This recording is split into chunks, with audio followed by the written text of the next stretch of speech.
మంచిర్యాల జిల్లా మందమర్రి పట్టణంలోని ఆర్కే1A ప్రాంతంలో అయితే సమ్మక్క తల్లి ఆగమనం ఘనంగా జరిగింది. ప్రతి ఏటా లక్షలాది మంది భక్తులు హాజరయ్యే సమ్మక్క సారలమ్మ జాతర సందర్భంగా కంకవనంలో పట్టణ సింగరేణి జీఎం రాధాకృష్ణ ఆధ్వర్యంలో ప్రత్యేక పూజలు నిర్వహించారు. అక్కడి నుంచి మంగళ వాయిద్యాలు, సంప్రదాయ నృత్యాల మధ్య సమ్మక్క గద్దెకైతే అమ్మవారిని తీసుకువచ్చి ప్రతిష్ఠించారు.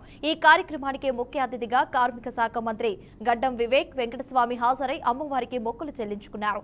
పట్టణ ప్రజలు సుఖ సంతోషాలతో ఉండాలని ప్రార్థించారు. అలాగే ప్రభుత్వం అమలు చేస్తున్న 6 పథకాలను ప్రజలు సద్వినియోగం చేసుకోవాలని సూచించారు. చెన్నూరు నియోజకవర్గంలో భాగంగా దాదాపు 50 కోట్ల రూపాయల అభివృద్ధి పనులు చేపట్టినట్లు కూడా ఈ సందర్భంగా మంత్రి తెలిపారు. ఇక్కడ గద్దెల దగ్గర ఉన్న మొత్తం ఈ ఏరియా అంతా కూడా నీట్గా చేసి ఇక్కడ సుమారుగా ఒక 500 లైట్లు పెట్టడం జరిగింది.